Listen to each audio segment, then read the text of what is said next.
ഏതാനും ചില ദിവസങ്ങൾക്ക് മുൻപ് ഞാനൊരു മയ്യത്ത് നമസ്കാരത്തിൽ പങ്കെടുക്കുകയുണ്ടായി. അപ്രതീക്ഷിതമായി ബ്ലഡ് ക്യാൻസർ വന്ന് മരണപ്പെട്ട ഒരു ഭാര്യയുടെ ഉമ്മയുടെ മയ്യത്തുമായി ഭർത്താവും മക്കളും പള്ളിയിലേക്കെത്തി നമസ്കാരത്തിന് നേതൃത്വം കൊടുക്കുന്ന സമയം ആ മയ്യത്തിന് വേണ്ടി ചില കാര്യങ്ങളൊക്കെ ചോദിക്കാൻ ആ പള്ളിയിലുള്ള ഉസ്താദ് മൈക്കുമായി ആ മയ്യത്തിന്റെ അടുത്തേക്ക് നിന്നപ്പോ ആ മയ്യത്തിന്റെ അരികിലുള്ള 70 വയസ്സിലധികം പ്രായം തോന്നിപ്പിക്കുന്ന ഒരാൾ ആ വ്യക്തിയോട് മൈക്ക് കയ്യിൽ വാങ്ങിയിട്ട് പറഞ്ഞു, എനിക്ക് ചില കാര്യങ്ങൾ എന്റെ ഭാര്യയ്ക്ക് വേണ്ടി നമസ്കരിക്കാൻ വന്നവരോട് സൂചിപ്പിക്കാനുണ്ട്. ആ പള്ളിയിൽ ഒരുമിച്ച് കൂടിയ ആയിരക്കണക്കിന് ആളുകൾ അത്ഭുതത്തോടെ അദ്ദേഹത്തിന്റെ വാക്കുകളിലേക്ക് ശ്രദ്ധിച്ചുകൊണ്ടിരിക്കുമ്പോൾ തന്റെ മുൻപിൽ മിമ്പറിന്റെ തൊട്ടു താഴെ കിടത്തിയിട്ടുള്ള പെണ്ണിന്റെ ശരീരത്തിന്റെ മധ്യഭാഗത്ത് നിന്ന് അദ്ദേഹം തിരിച്ചു നിന്ന മയ്യത്തിലേക്ക് നോക്കിയിട്ട് പറഞ്ഞു, എനിക്കെന്റെ റബ്ബ് ഈ ദുനിയാവിൽ തന്ന വിലമതിക്കാനാവാത്തൊരനുഗ്രഹമായിരുന്നു എന്റെ ഈ പാതി. ഇവളെന്റെ പാതിയാണെന്ന് പറഞ്ഞാൽ ഞാൻ എന്നോട് ചെയ്യുന്ന തെറ്റാകും. എന്റെ 95%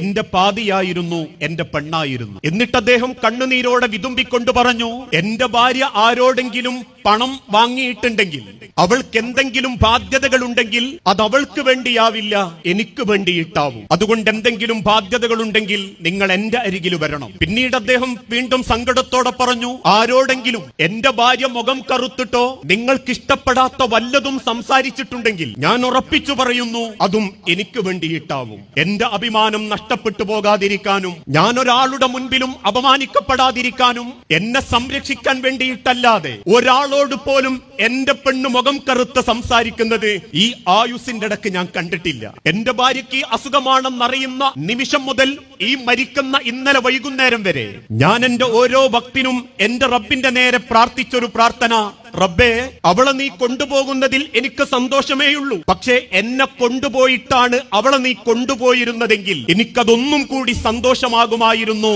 എന്ന് പ്രാർത്ഥിച്ച ഒരാളാണ് ഞാൻ. അതുകൊണ്ട് എന്റെ ഭാര്യയ്ക്ക് വേണ്ടി മയ്യത്ത് നമസ്കരിക്കാൻ വന്ന എന്റെ കുടുംബത്തെയും എന്റെ പെണ്ണിനെയും ഇഷ്ടപ്പെടുന്ന ഈ മയ്യത്ത് നമസ്കരിക്കാൻ വന്ന ഓരോരുത്തരോടും ഞാനൊരു വസിയത്ത് പറയട്ടെ. നാളെ പടച്ച റബ്ബിന്റെ സ്വർഗത്തിലും എന്റെ ഇളയായി തുണയായി എനിക്ക് ആ പെണ്ണിനെ തരാൻ നിങ്ങൾ ദുആ ചെയ്യണം.